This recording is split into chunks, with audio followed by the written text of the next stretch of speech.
How old are you right now? I'm 39. 39, okay. Like, I want to have a husband. I want to be somebody's wife. I want to have that relationship. Well, Sarah from Salt Lake City, Utah, calls in the Johnny D's show, John Delony, to complain about how her boyfriend doesn't want to get married. So, should she stay together? Now, it took a little time to come out of what was actually going on in this relationship, but after a little time, I think you can decipher that they're living together. They're doing everything that you would do as a married couple, live together, blah, blah, blah, blah, blah, but not getting married. Now, this is a very, very interesting conversation as far as patriarchy goes. And that's why I thought, maybe I need to do something on my channel. Let's go to it, though, and just keep patriarchy in mind as she talks about this. I thought it was kind of interesting. Let's go to it. So I've been with my dude for a little over a year. And to be fair, from the get-go, I knew that he did not believe in marriage. And at the time, like, I met a new guy. You don't marry everybody that you meet. And so it wasn't a big deal. But then time goes on and you kind of catch feelings. And so then 6 months in, we had a pretty intense conversation where I'm like, I do want to get married. And his thoughts and feelings haven't changed on it. But at that point, like, you don't marry somebody you've only known for 6 months. So we decided, let's just keep dating. We're both where we would be in this relationship, even with our differing beliefs. So now it's like a year and some change, and I feel like I'm in a relationship that will never progress. Like, I don't want to date somebody for the rest of my life. Like, I want to have a husband. I want to be somebody's wife. I want to have that relationship. But then we talked about it just over a month ago. I wonder what that exactly means. Like, I want to have a husband. I want to have an actual relationship. Could somebody out there translate that for me? Because it's going to come out that they're, at least if I'm deciphering what this woman is saying, because I don't think she wants to say it directly, but they're living together because she says they're doing everything a normal married couple would do. They're just not married. She says that later. And so she says, yeah, I want to be a wife. And I'm like, are you sure you really want to be a wife? Because a wife is a job description and there are duties that come with being a wife. And so I wonder, like, are you really that interested in being a wife, or do you just want the financial implications that come with being legally married? Let's go on though. Let's listen still. This is really interesting as far as patriarchy is concerned. And one of the things he brought up, and it kind of just leaves me a little confused on my own position on this, is he's like, you say that you love me as much as you do. So why would you choose to not have me in your life at all instead of just have me in your life in the capacity that I'm willing to be there? Let me translate that for you. So I'm in your life because as the patriarch, I'm in the power seat. If we get married, then you would be more in the power seat with that. Let's go on though. I think that's kind of how I'm going to translate that for us here. So what are you going to do? Freaking, I don't know. Like, because I lean toward wanting to, I don't know, because even if when I think about breaking up, it's not like I want to break up with him so that I can date other people. It's just that I know that it's not going where I want it to go, you know? So translate, he is in the power seat and I can't make him do what I want him to do. And so I need to be in charge. Now, does a wife do that? Especially, she's going to talk about her faith values later. I'll say, is this what a Christian wife does? Huh. Well, let's keep that in mind anyway. We'll keep going here. So I'm interested in this story, okay? Mm-hmm. When in your life, maybe it was 6, maybe it was 14. How old are you right now? I'm 39. 39, okay. 39. Wow. Okay. So she's 39. This is no spring chicken. I mean, she's a middle-aged woman. And we'll find out that this middle-aged woman has some baggage here as well that most men don't really want to take on as a married man. But we'll keep going here. That'll come out. When did you learn that your values come second? I do struggle with people pleasing. Like pathologically? Yeah. How long? Who's the first person you can remember having to make sure their needs were met so that you could be okay. Now notice here, just as he says that, when did you learn that someone's needs need to be met so that you could be okay? Now, isn't that in a way what a biblical wife would do? Wouldn't she seek to meet the needs of her husband so that she would be okay? Like, hey, what does my husband need? Not maybe not necessarily what does he want, but what are his needs that I can meet so that I can be like, yes, I am being a good wife to him. I'm meeting his needs. I'm being a good wife. And John is completely saying, hey, baby, even while you're dating, supposedly, it's all about you. Like you, nothing comes second to you. Why would you ever meet the needs of someone else so that you can be okay? No, that's kind of what a wife does. Somebody give me a comment about that. I don't know. There's something's not right about this. This situation seems just you sitting down. I know there's a lot of feelings, and I guess what I want to always challenge anybody on, but you're the one talking with me right now. Mm-hmm. Your feelings are a terrible barometer for what's the next right move. And so, Hey, I agree with Johnny D on that. A woman's feelings are a terrible barometer for what she needs to be doing. All right. Now he's going to go in the wrong direction with that, but yeah, I would 100% agree. I agree with that one. All right. when you get trapped between, I have this really deep value, it's wired into me. I knew it up front, and I feel like I want to go out with this guy. Awesome. This guy sounds honestly like he's pretty great. He told you the truth up front. This is who I am. This is how I roll. Right. And it was fun to hang out with. You're 39, but you got different priorities right now, right? Right. And somewhere along the way, you thought either I can change him, or nobody's like really, really doesn't want to get married. Like, I'll be so great that it will change. Yeah! And you've And if Johnny D was honest with her, he would say, "Hey, it sounds like you're really not that great to change his mind." Obviously, he hasn't changed his mind. You've been together with him, what, a year and a half? She said a year and some change.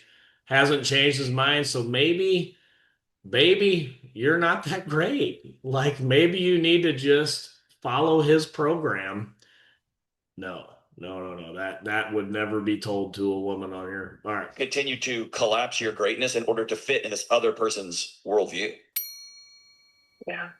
And so, All right, so there's a thought there. He's saying, why would you ever think you need to collapse your greatness so that you can fit into somebody else's program? Well, in a way, that's what a wife does. I mean, a wife needs to quote unquote her greatness. She needs to set that aside so that she can submit to her husband and his mission.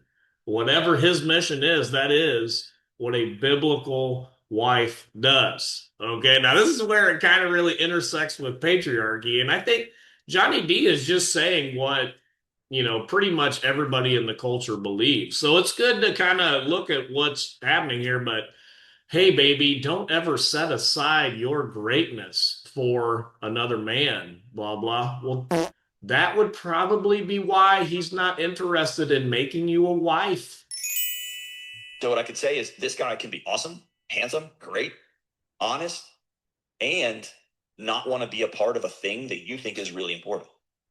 And for some reason, the story that just pulses through your veins is somehow that makes you less than. And he did a great job turning it around on you. Making you feel like, oh, maybe it's my values that are wrong. Yeah. I know that. Yeah, he turned it around on you, Johnny D, is saying by being honest with you and saying, I don't want to be, as he's probably saying, legally married. I don't want to be legally married. And why am I not enough? Just what we have right now. So he's honest. And that's, gentlemen, I think that's a good point here to make, whether you're married, single, whatever, is that be honest with your boys and your innermost thoughts and all that, with your small group at church, with your men's group at church, that kind of stuff. I don't know about sharing all your innermost thoughts and feelings with your woman. I don't know. That's a very good. It seems like that never works out very good by anybody I talk to. But all right, let's keep it. And I hear what you're saying, and I agree with you. I didn't necessarily think that I wanted to change him per se, but I did think that Um, and I don't know if I've ever actually admitted it out loud, but I did think that eventually it would just be we'd go from spending 4 days a week together to spending all of the days a week together, and then it's like, what are we doing? Like, let's just this is a marriage in everything but name, which that is against my faith beliefs, because I do believe that marriage should precede anything like that. Well, All right, so there it is. There you have it, ladies and gentlemen. It's gone from 4 days a week to all the days of the week, and now they're doing everything but that a married couple would do. But they're just not married. Okay. So, and then she puts the cherry on top and says, and yes, and this is against my faith beliefs. Okay. So what exactly do your faith beliefs mean? I think what she's meaning is, yes, I should, my faith beliefs are I should be the virgin bride on the wedding night and we would get married and live happily ever after and blah, blah, blah, blah, blah. And maybe she got that the first time around. I don't know. But now she's 39 years old and it's going to come out that she has children and yada, yada, yada. And the way I'm living goes against my faith beliefs. Okay, well, why are you living that way if it goes against your faith beliefs? Well, because I like this guy. Okay. Well, I guess you can't have everything that you want. And in some way, shape, or form, you can't always get what you want. But as Mick Jagger said, if you try sometimes, you just might find you get what you need. Oh, yeah. I don't know. well, and even if you don't believe faith-wise, the data, just the secular data says over time, your relationship will be stronger in a good or great marriage. You'll have more money, you'll have more sex, you'll have better health outcomes. Like everything gears that way because I've been married 23 years. I've been with the same person for about 28 years. We had a bunch of breakups when we were dating, and I can confidently say we would not still be quote unquote together if there weren't seasons where we were both anchored into this thing called marriage. Yeah, and Now, that I believe is a lie because legal marriage does not do any of that for you. Legal marriage does not compel anyone to stay. You can leave at any time for any reason. And in fact, the way, as we all know, the way we've set up legal marriage is that whoever is the weaker financial partner in the marriage, the weaker financial spouse, they get rewarded for leaving the marriage, which is, over 90% of the time the wife. And so legal marriage does not do any, it does not compel anyone to stay together because they're legally married. That break, like he was saying, 40 to 50% of the time, legal marriages break up. So it's not compelling it. It doesn't, it's not hard to get that. We have no fault divorce and we've had that for years. This doesn't compel anyone to stay together. People stay together because they want to stay together, whether they're legally married or not. So he is not speaking the truth on this is obvious. Just look around with your own eyes. I can name 2, 3, 4 people I know personally where legal marriage did nothing for them to keep it together. People stay together because they want to be together. Now, I wish that was different. I wish legal marriage did keep people together, but it doesn't do that. We have to be real about what legal marriage really is. All right. I think so. Some of the things that because he is a very rational person, and I have brought up. So he speaks in statistics and metrics more than anything else, and I have brought up those particular statistical data. But he usually is like that 50% of marriages end in divorce, and 75% of those divorces are initiated by women. Right. And marriage makes sense if you're going to start a family. Like that's where the marriage relationship should be. But we're old. Like we're not going to be having kids. I have kids from a previous marriage. And so it's like we're not going to start our own family. So marriage just doesn't make sense. And for me, Oh my goodness. This boyfriend must have been listening to some red pill content here. 40 to 50% of marriages break up, and 75% of the time it's because the woman wants out. Wow. Must have been. These poor ladies are getting affected by this red pill craziness out there in the world today, boy. And then, as she says here, she lays that bomb on us that, well, I've already been married and I divorced my husband. I'm sure I've got a 75% chance of saying she divorced her first husband. She's got 2 kids from the first husband, and And he says, yeah, I don't know if I really want to form a financial partnership in the form of a legal marriage with someone who has two kids from a previous marriage, blah, blah, blah. That doesn't rationally make a lot of sense to me. Maybe he's read The Rational Male, some guy in the red pill space. I'm not saying I'm making a recommendation for that book either. All right. I'm just saying maybe this guy has read that book. Let's go on.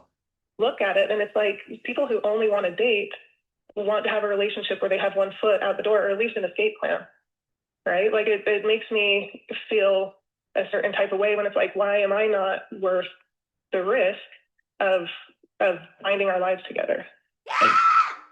Here's why you're not, Sarah. This is why you're not. Because you're a 39-year-old divorced mommy of two. That is why you're not worth taking a risk on. Your parachute has already failed to deploy once, and you're a divorcee. And maybe he doesn't believe the story that you're telling him of why your first husband was such a dirtbag, rah rah, whatever, six boom bye, yeah, he was horrible, rah rah rah, whatever. Maybe he doesn't believe it, and he knows, yeah, I'll probably just be divorced dad number two. So that could be. All right. I think your questions are right. And I would not classify him as rational. I would classify him as an intellectual. Yeah. An intellectual can read and come up with any data that fits their predetermined outcome. Yeah. On either side, right? On either side of this thing. And he has a point. When you take all marriages into equation, by the way, that includes second marriages and third marriages, a little less than half roll out. That's right. He's right. Yeah, he's right. That includes second marriage and third marriage. And Johnny D, what would this be for her if she were to get married to this guy? This would be the second marriage. And how many second marriages work out compared to the first? Even less. Okay, so what complete nonsense. I almost feel bad sometimes, not really, but sometimes for some of these women. And just the advice that's given to them is just so stupid and so silly. Like no one will tell them the truth. Listen, ma'am, you're a divorced single mom of two with a child still in the home, she'll say later. Your value is not very high for someone to marry you. You're 39 years old. Not very many men want a 40-year-old woman who's divorced and has kids. And actually, the statistic I have read recently was that if you're a 45-year-old divorced woman, you have, guess what, a 15% chance of getting remarried. So if Johnny D was giving her good, solid advice, rational advice, he might say, listen, if this man is good to you and he's willing to be a husband to you, maybe you say, hey, could we get covenantally married? She says she's some kind of woman of faith. Maybe you say, could we please just get married in the church so that we'll vow to each other? And could we make that work?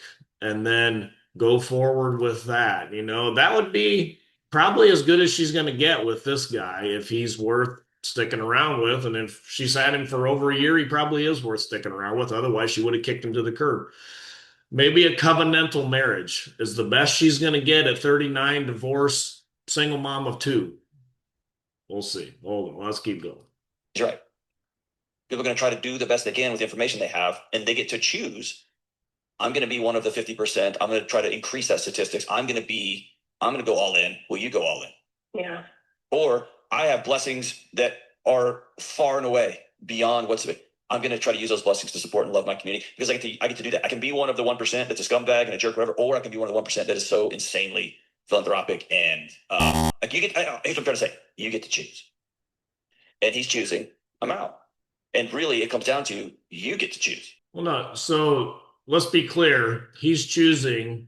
I'm willing to, I guess, in a sense, be married on my terms and not on your terms and the state's terms in a legal marriage, because let's be clear, it's all downside for him if he gets legally married. It would be all downside if he gets legally married to a divorced single mom of two kids. All downside. There is no upside for him in that arrangement. Yeah. So one of the things that he says is he's like, he wants to date for at least 5 years just to, make sure. And for me, like that to me is just untenable because he's like, your youngest kid will be an adult by then. You're going to have a lot of things that change. Like, let's just date for these 5 years and then we can decide then. And Here's the thing, sir. This is not a data conversation.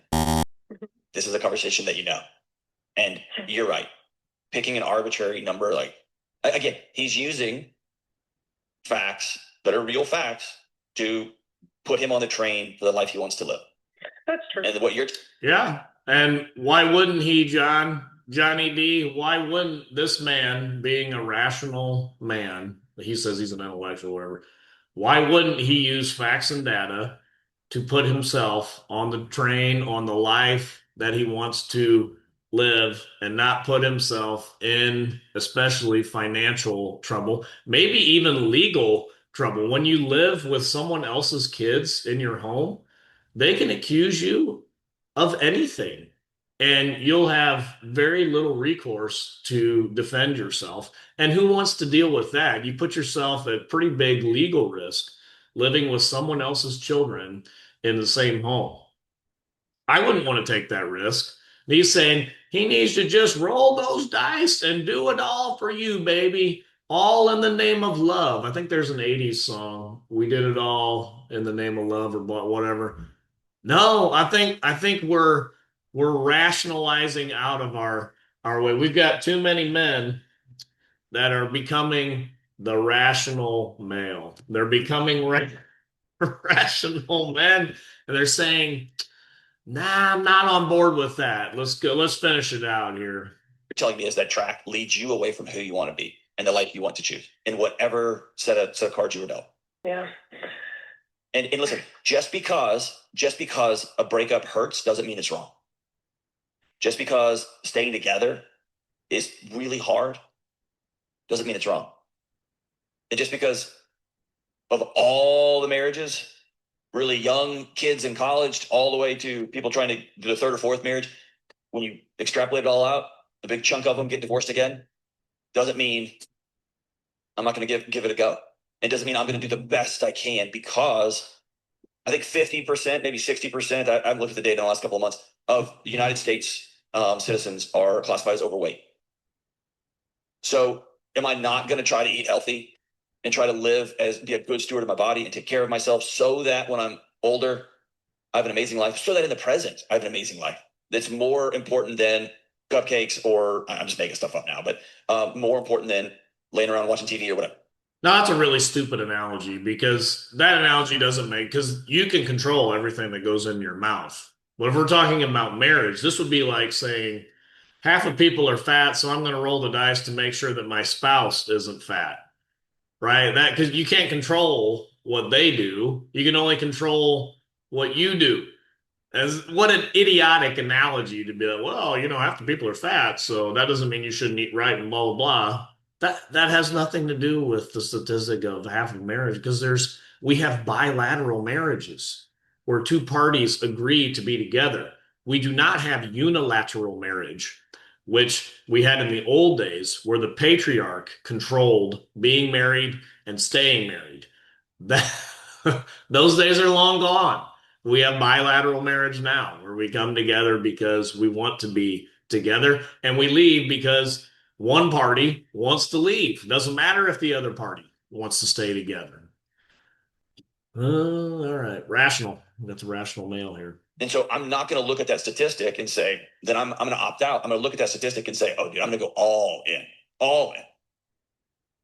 I'm going to make this commitment and go all in. But here's the point. That's not the call you're asking me.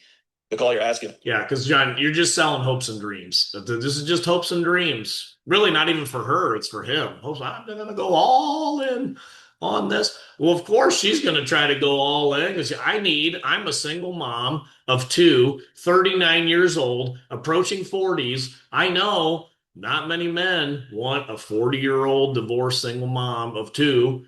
So I got to lock down a man as fast as I can. So the curtains are closing. the last act is coming through, and I got to do something here. Well, yeah, so you got to do something. To me is I'm married to somebody who is looking at a set of facts and has intellectualized a path that he wants to take his life and live. Great. You have a value system that says, I want to get married. I want to be anchored into somebody and I want to ride or die for the rest of my life. And those two things are incompatible. And it's not about dating. It's not about, well, this facts and this facts. It's about you saying, this is the life that I want to live. This is what I believe. And this is one of my values. And when your values don't align, it's very hard to have a long-term relationship. When beliefs are different all day long, it makes the relationships fun and exciting and spicy. But when values aren't aligned, it's very hard to hang in there. It sounds to me in my guts like you know what the next move is going to be. The question I have for you is, how long are you going to punt this conversation? Or how long are you going to squash what you deeply value in order to hang on to something that maybe feel great, maybe feels fun, maybe feels loving, but ultimately you can't fully anchor into? It's your move. Make the choice that allows you to be who you want to be. Look at that face. Make the choice that allows you to be who you want to be. What stupid nonsense. Come on. I mean, it's like he's talking to a 17-year-old girl. Oh, man. No, that ship has sailed. You're a 39-year-old divorced single mom of two, and the curtain is coming down on you, and you got to take what you can get. Now, let me just be real here. Now, this is a sinful relationship, obviously. This is not right. The scripture says in 1 Corinthians chapter 7, verse 10, says, to the married I give this command, not I, but the Lord. Here, this is the Lord's talking. A wife must not separate from her husband, but if she does, she must remain unmarried, or else, here's the or else, be reconciled to her husband. And a husband must not divorce his wife. What should this woman do? She should not be messing around with this other guy, blah, blah, blah, blah, blah. She should return to her husband. She says she's a woman of faith. She has faith values, blah, blah, blah. She must return to her husband. That is the word of God, 1 Corinthians chapter 7, verse 10 and 11, to her. Now, maybe her husband is already remarried and she can't return to him.